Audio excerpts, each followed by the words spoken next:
Hola, bienvenidos a un nuevo CNA Video Podcast. A mis espaldas, el majestuoso río Guayas.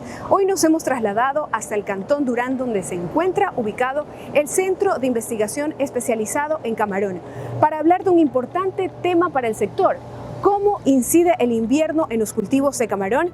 Hoy hablaremos con nuestra entrevistada sobre recientes investigaciones y medidas de prevención de enfermedades. Acompáñennos. Hoy en CNA Video Podcast contamos como invitada con la doctora Diva Aldama Cano. La doctora Diva Aldama es ingeniera en biotecnología, tiene una maestría en ciencias y un doctorado en ciencias de biotecnología. Ha realizado proyectos y estudios sobre enfermedades en la industria acuícola en Asia. Cuenta con publicaciones de alto impacto sobre técnicas de aislamiento, estudio, diagnóstico y manejo de enfermedades emergentes de interés en la acuicultura, especialmente en EHP y AHPND, entre las más destacadas. Desde hace más de un año, ella se encuentra en Ecuador, liderando el equipo de salud de una importante multinacional dedicada a la fabricación de alimento balanceado. Hoy también contamos con la presencia de la directora ejecutiva de la Cámara Nacional de Acuicultura, Yaira Piedrahita, quien se sumará a este diálogo durante el programa. Bienvenida, Yaira Diva, a este espacio. Muchísimas gracias. Gracias por la invitación. Yaira, para iniciar este diálogo, ¿cómo afecta o cómo afectará el invierno al cultivo de camarón? Su primera pregunta para Diva. Bueno, estamos ante una época invernal declarada. Hemos tenido precipitaciones muy fuertes en todo el país, y más allá de los daños en infraestructura y las preocupaciones del camaronero en los temas logísticos y operativos, a nivel de cultivos, estos cambios en la composición química del agua, esta presencia de agua lluvia con cero salinidad, ¿cómo puede afectar el sistema de cultivo y al final del día la salud del camarón, y cómo podemos trabajar ante ello? Creo que esa es una pregunta bastante interesante, un poco compleja en su composición, en la respuesta, ¿no? También, primero que nada, hay que entender que los camarones crecen, se crían en un entorno totalmente dinámico, en el cual el ambiente en sí es un gran componente, ¿no? Dentro del ambiente hablamos de temperatura, radiación, y dentro de esto también vienen los eventos pluviales. Como mencionas, estos conllevan a cambios en la composición del agua, también temperatura, de efecto de la radiación, porque hay nublamientos, hay exceso de nubes.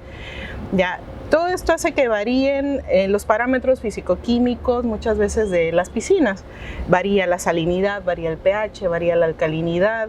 El agua que jalamos a las fincas también viene con otras cualidades, muchas veces arrastrando lo que quedó de los canales de riego. Contaminantes, bacterias. Exacto. Sólidos suspendidos. Exacto, entonces si nosotros ya tenemos cierta presencia de organismos en las piscinas que no lo podemos evitar, siempre van a estar ahí, estos cambios favorecen un estado de estrés en el camarón y favorecen el florecimiento o el crecimiento, digamos, de estos organismos que no son tan deseables en nuestras piscinas. Vamos a tener eventos por bacterias, algunos eventos de necrosis, algunos eventos virales.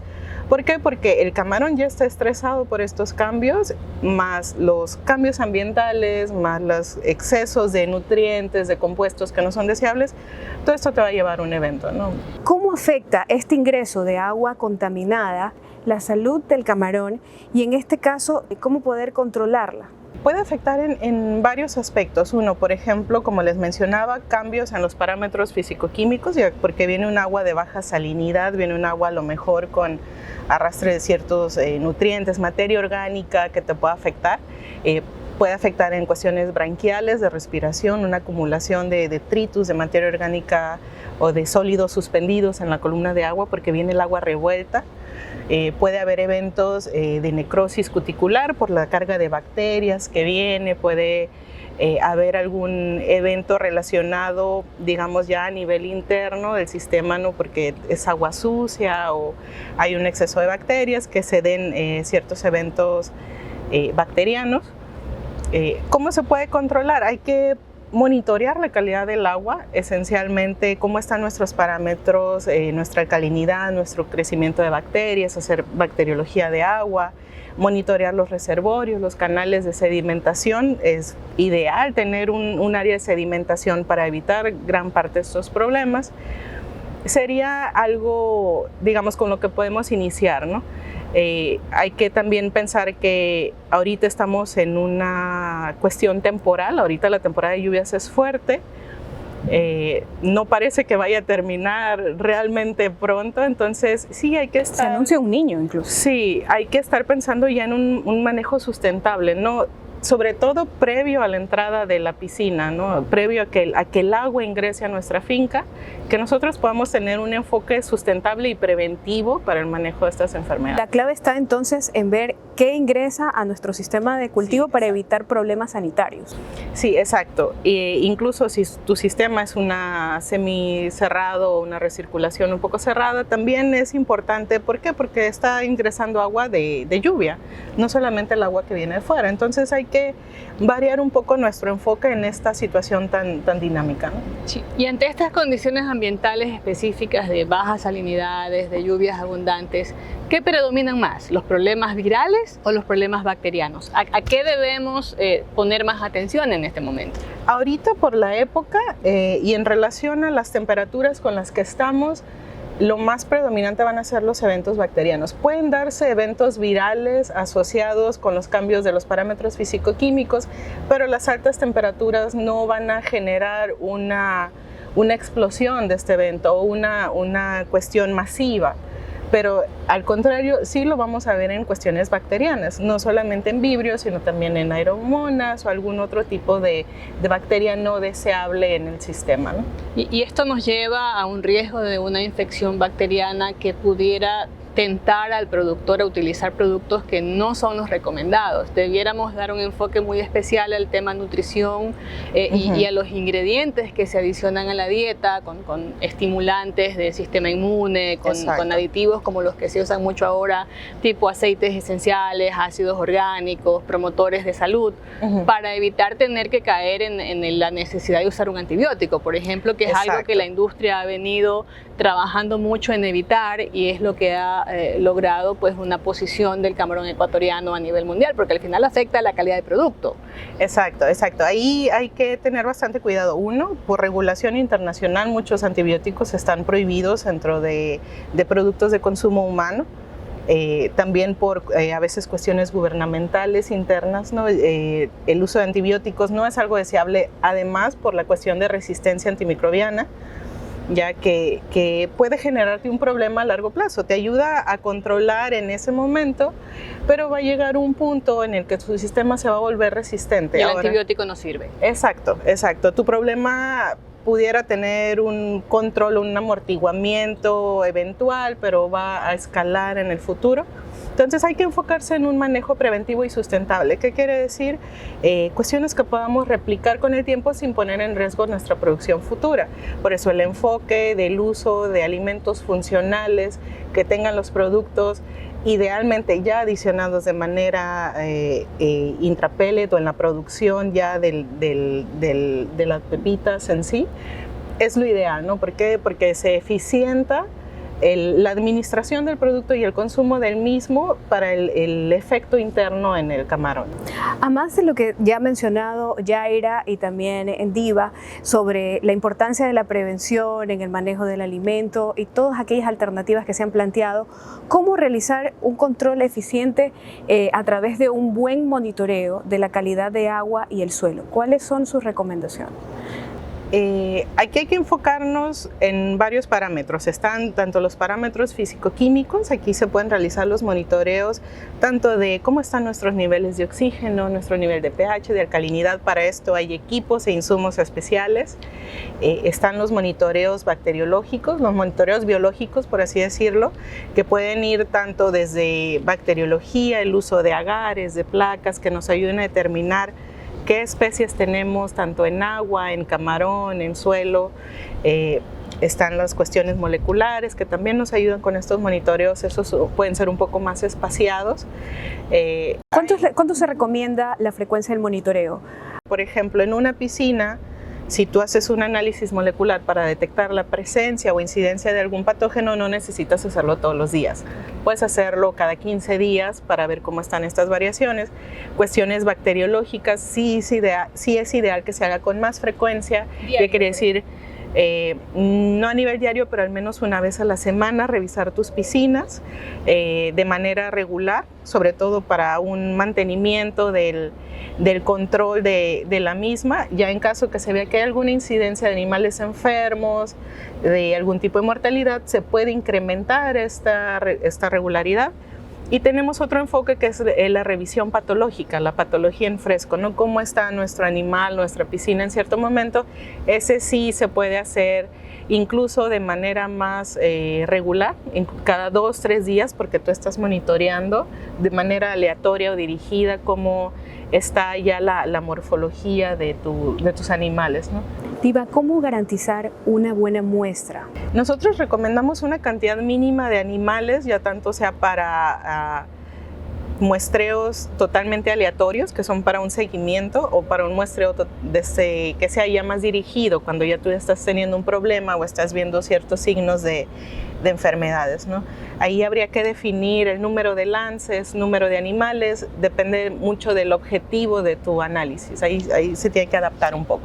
Yo creo que es indispensable la observación diaria de lo que sucede en una piscina, y para eso pues los técnicos de campo son la primera línea de prevención. ¿Cuáles son los puntos de observación específicos que en un monitoreo diario debiéramos tener en cuenta? Sin necesidad de llegar a la patología en fresco, la observación del estado de salud debe tener ciertos puntos críticos que son los que debemos ver. ¿Qué recomiendas tú que se debe observar primeramente para ir determinando que algo está sucediendo en mi estanque y que yo debo poner más atención y pensar en hacer microbiología, en hacer pruebas moleculares, en ir más allá de simplemente ir a mirar? Ahí, digamos, lo más sencillo pudiera ser es entrar a piscina, acercarte a las piscinas, más que nada tú como biólogo, como persona responsable de esa área. Del día a día. Del día a día. Muchas veces se hacen, incluso los parametristas pueden ver cómo están las orillas, si hay animal orillado, si hay animal que le dicen aquí que esté barbeando. ¿Qué quiere decir? Eso significa que hay una baja de oxígeno. Se pueden hacer varios tarrayazos, ya sea en zona de salida de agua, zona de alimentación y alguna zona específica de la piscina que te llame la atención. Ver cómo están los animales, cómo está la textura, cómo están las coloraciones de las extremidades, urópodos, pleópodos, antenas, el intestino, si tu animal está comiendo. Si hay algún signo de enfermedad, por ejemplo, si hay mancha blanca, vas a ver los puntitos blancos en el cefalotórax. Si hay una cuestión de bacteria, ves coloraciones rojas de pleópodos, de urópodos. Y tú puedes empezar a tratar de entender si es algo a lo que le tienes que poner atención en ese momento, y los animales que tú tengas sospecha, tomarlos para ver cómo está la incidencia. Se recomienda también que revisen la compuerta de salida, ver si hay animal que esté pegado, animal que esté apareciendo muerto, hacer arrastres, ver si están apareciendo, porque muchas veces mueren en el fondo de la piscina y no te das cuenta hasta que flotan, ¿no? Sí. Y yo diría utilizar esta información diaria, pero hacer un análisis integral y un seguimiento. En muchos casos nos quedamos en la toma de datos y en el registro de datos, pero no vamos más allá al análisis en el tiempo de cómo está cambiando, porque si yo veo que el porcentaje de enfermos en mi chequeo visual diario está incrementando, significa que yo debo tomar medidas. Pero si no reviso esta información y no la contrasto con la previa, la decisión no va a ser la correcta o no va a ser a tiempo, y lo que queremos es que las decisiones se tomen a tiempo para evitar llegar a medidas de corrección, sino básicamente pues prevención mediante buenas prácticas. Exacto, el mantener estos seguimientos regulares, estos monitoreos continuos, te pueden permitir, por ejemplo, la implementación de bitácoras.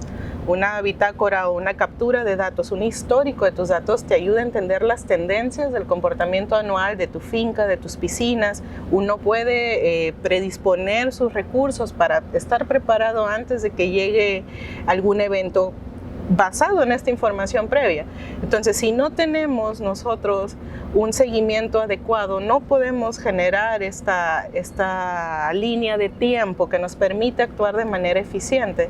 Y como tú dices, ¿no? Se pierde la información, esa información que no va a generar una respuesta oportuna y objetiva al problema.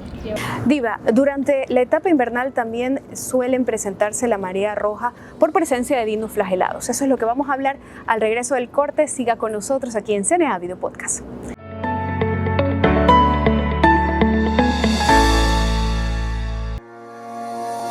Del 11 al 13 de julio, Aquaexpo El Oro, el evento más importante de la provincia, te invita a formar parte de su feria comercial. Contáctanos al 099-151-7572. Para mayor información, gbalcazar@cna-ecuador.com o visita nuestra página web www.aquaexpo.com.es. No te lo puedes perder. Del 11 al 13 de julio, Aquaexpo El Oro, el evento más importante de la provincia. Revista Acuacultura ya en circulación. 2023, un año desafiante para el camarón ecuatoriano. Además, le presentamos un estudio sobre la identificación de un nuevo solinivirus con localización nuclear asociado a mortalidades masivas en el cultivo de camarón blanco. También, la rápida determinación de materia orgánica y carbono orgánico en suelos de camaronera mediante espectroscopía visible e infrarrojo cercano.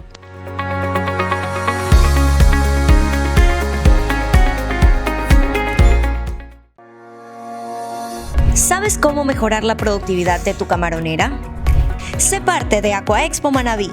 Más de 40 empresas se darán cita este 10 y 11 de mayo en Bahía Tenis Club. Contáctanos al 099-151-7572. Para mayor información, gbalcazar@cna-ecuador.com o visita nuestra página web www.aquaexpo.com.es. Aquaexpo Manabí, el evento del productor camaronero manabita.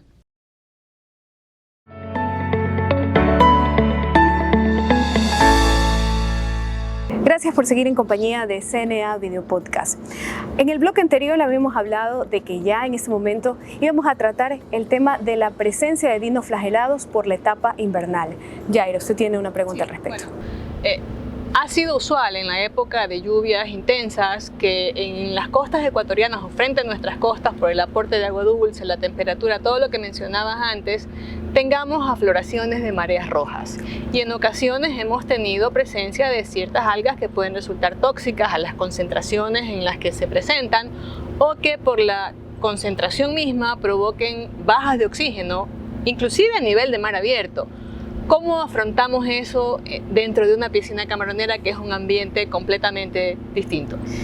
Sí, ahí hay algo que me gusta a mí platicar con las personas que me han preguntado esto. Primero hay que entender la biogeografía del sistema ecuatoriano. Hay algunos artículos ya publicados al respecto que son bastante interesantes, que muestran que estos eventos son realmente cíclicos. Se presentan cada cierto tiempo, van muy de la mano con las condiciones ambientales, lo que nos indica que son cuestiones temporales. Van de la mano con el clima. Entonces, por eso son cíclicos, se repiten también cada año y se repiten en la misma época del año generalmente. Diva, perdón que le interrumpa, ¿qué tipo de algas se encuentran en la marea roja? Uno puede encontrar diferentes especies, no están definidas por ser una sola especie.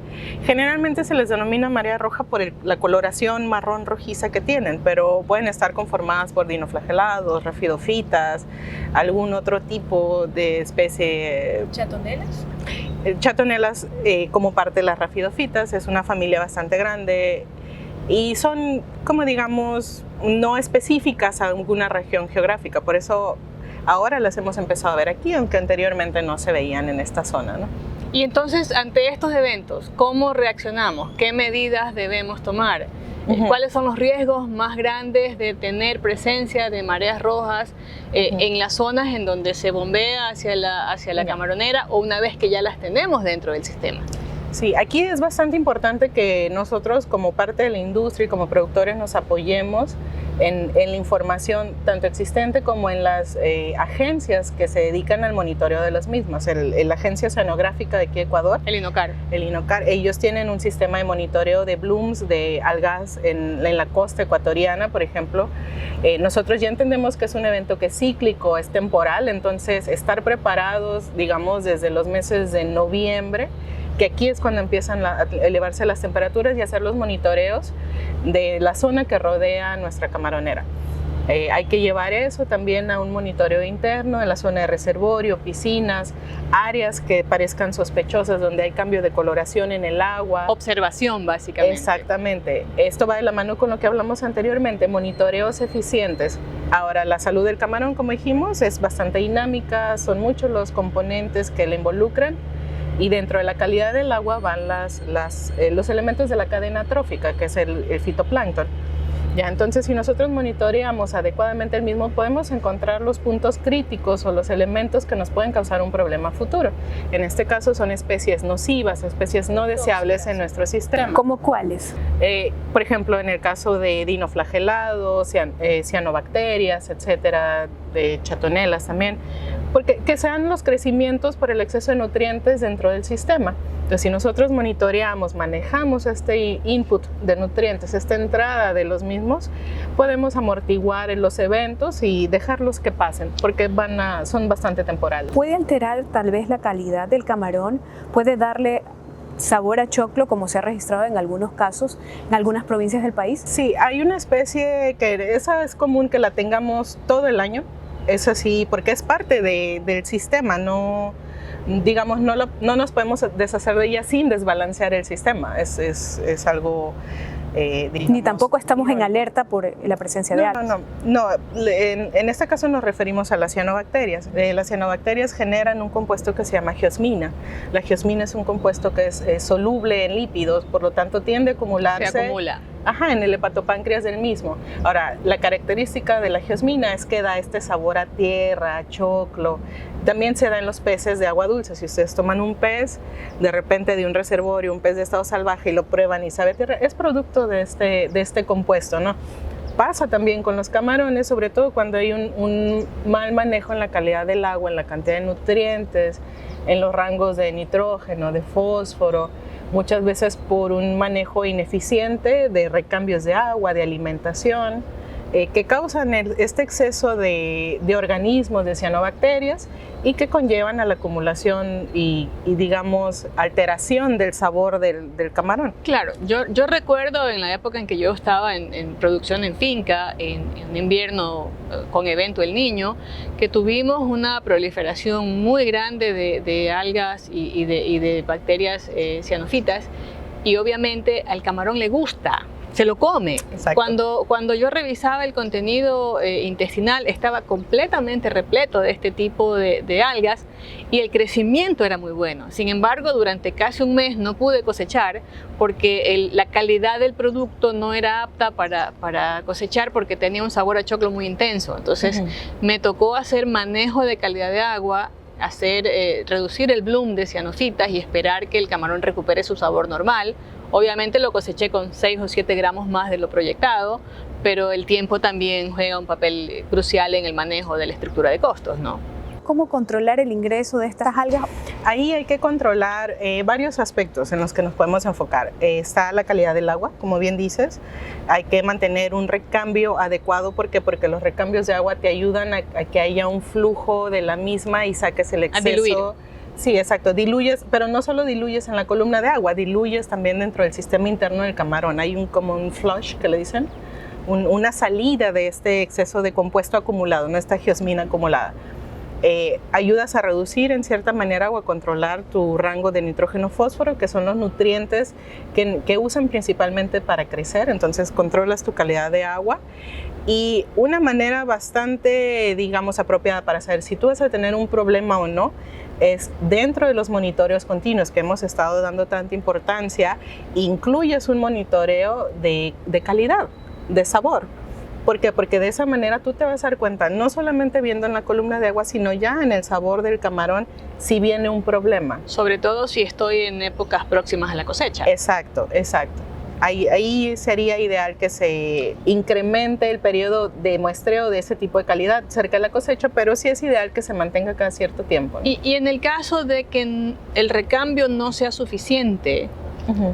¿qué podemos hacer dentro del estanque? Porque en ocasiones hay prácticas que no son las correctas, Uh-huh. uso de productos que pudieran ser tóxicos o que definitivamente están prohibidos, Uh-huh. pero por ejemplo hay opciones como el carbonato o el hidróxido de calcio que Exacto. se pudieran usar, o tal vez otro tipo de manejo. Sí, ahí hay que enfocarnos en un manejo sustentable, porque estos, como decimos, son eventos que se dan de manera continua, son eventos que se dan de manera regular. Ahora, hay compuestos que no son deseables usar en las camaroneras. Yo siempre hago hincapié en evitar el uso, por ejemplo, del sulfato de cobre, que es Está una totalmente algicida. prohibido. Exacto, hay una cuestión, está prohibido por regulación, pero sigue siendo un producto bastante popular. Pero lo que mucha gente no sabe es que es un producto que puede afectar el sistema inmune del camarón y predisponerte a algún evento de otro tipo.